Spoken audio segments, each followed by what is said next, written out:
74 साल के शिवचरण गुप्ता जी, जिनकी तीन तीन बेटियां और तीनों बेटियों ने उनके अंतिम संस्कार में आने से मना कर दिया।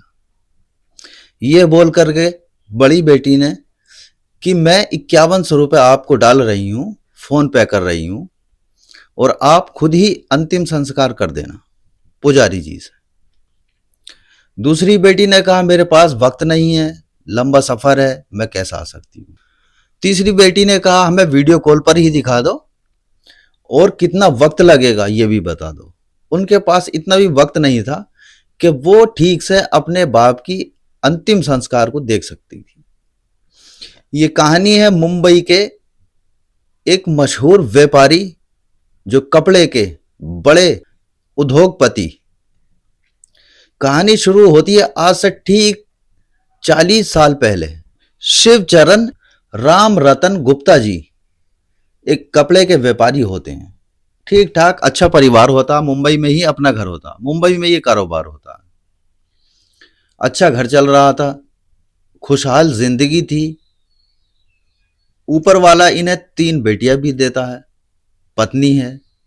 तीनों बेटियों की परवरिश अच्छी करते हैं, पढ़ाते हैं, लिखाते हैं और दिलो जान से उनकी खिदमत करते हैं।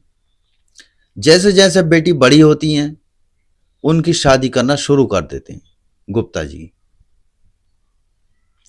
एक एक करके तीनों की धूमधाम से अच्छी तरह से सबकी शादी करते हैं और सबकी शादी करने के बाद वो दोनों अकेले हो जाते हैं। अब धीरे धीरे वक्त गुजरता है, हालात बदलते हैं। फिर आता है 2023। अब 2023 आते आते तीनों बेटियों ने गुप्ता जी की जो भी संपत्ति थी आपस में बांट ली। फिर धीरे धीरे गुप्ता जी और उनकी वाइफ बीमार होने लगे, बीमार पड़ गए। इसी बीमारी को देखते हुए तीनों बेटियों ने अपने हाथ सीधे खड़े कर दिए। वो गुप्ता जी और उनकी वाइफ को हरियाणा के सोनीपत के वृद्ध आश्रम में छोड़ करके चली जाती। प्रॉपर्टी बढ़ चुकी थी, अब गुप्ता जी का कुछ रहा नहीं था। सब ने थोड़ी थोड़ी बांट ली थी, जितनी भी हिस्से में आ रही थी। तीनों बेटियों ने अलग अलग बांट ली। अब जैसे ही वक्त गुजरता है, हालात बदलते हैं और ज्यादा गुप्ता जी और उनकी वाइफ की तबीयत खराब होती है। यहां तक कि गुप्ता जी की बीवी वृद्धा आश्रम में छोड़ने के ठीक 1 साल बाद यानी 2024 में मृत्यु हो जाती है, खत्म हो जाती है।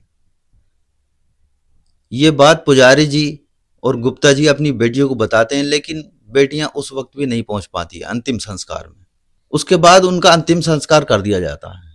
हालांकि माँ ने किस तरह से उन्हें पाला पोसा बड़ा किया वो सब भूल चुकी थी, जबकि वो खुद भी माँ बन चुकी थी तीनों बेटियां।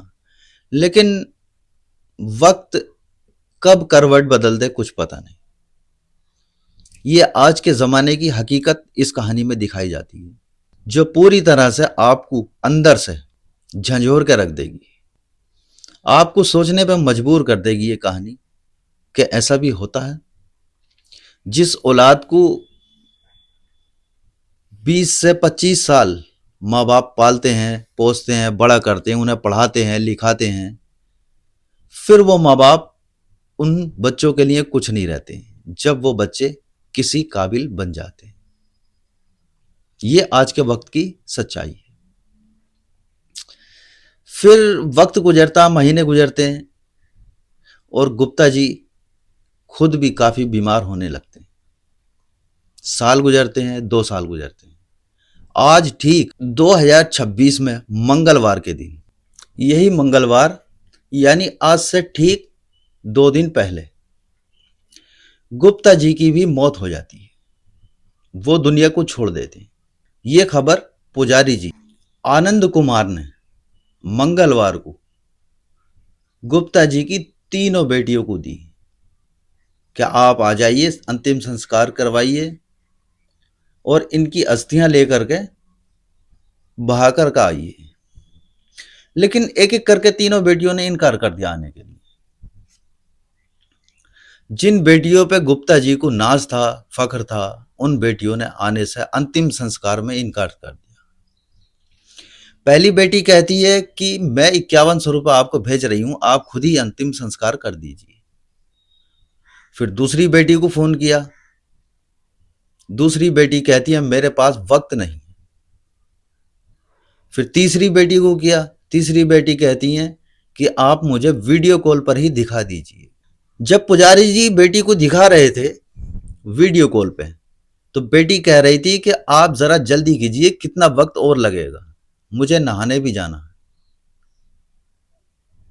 वही बेटी जिस बेटी को गुप्ता जी ने पाल पोस के बड़ा किया, पढ़ाया लिखाया, काबिल बनाया, अपने पैरों पर खड़ा किया, शादी की, वही बेटी कह रही है जल्दी कीजिए, कितना वक्त और लगेगा, मुझे नहाने भी जाना है।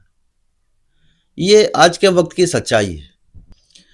तो ये थी पूरी कहानी शिवचरण राम रतन गुप्ता जी। कमेंट बॉक्स में ज़रूर बताएं कि ये कहानी आपको कैसी लगी।